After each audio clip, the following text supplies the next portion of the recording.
buzzing around these stunning rocks on Salt Spring Island is an electronic superhero. Our whole premise is that we want to be able to use UAVs for the betterment of whatever the situation is that we're in. Drones for good. Drones for good. And they are doing good. Recently, they were in training with the Salt Spring Island Fire Department, learning how to deliver an AED, which is a portable electronic device that can be used for someone who is in cardiac arrest and can't be reached easily.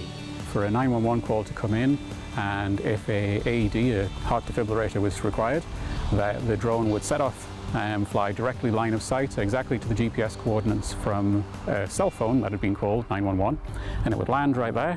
And we had a quick release AED on the bottom, so you pull off the AED and it starts to talk to you and it tells you exactly what to do to be able to save a life.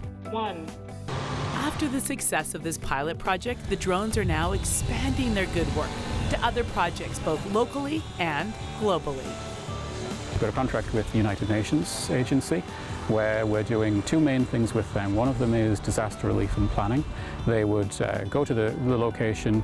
There's already been a disaster, so they would scan for, do flights over and do a 3D orthomosaic map, and then they use this information to set up a site so that they can directly handle them as they come in.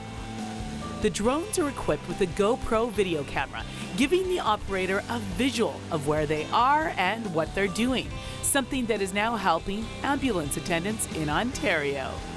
The drone would take off, it would fly over the scene on an automatic circuit, and it would report back to an iPad type device on their arm so they could see exactly what it was from above.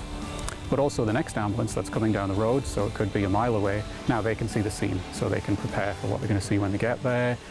The drones can also be used to help search and rescue by flying to the most probable place the missing person might be.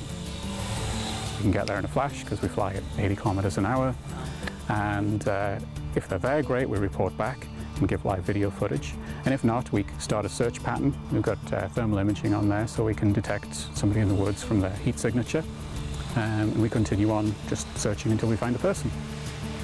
And the drones have the ability to bring victims things like an EpiPen or medication or whatever they need to stay safe.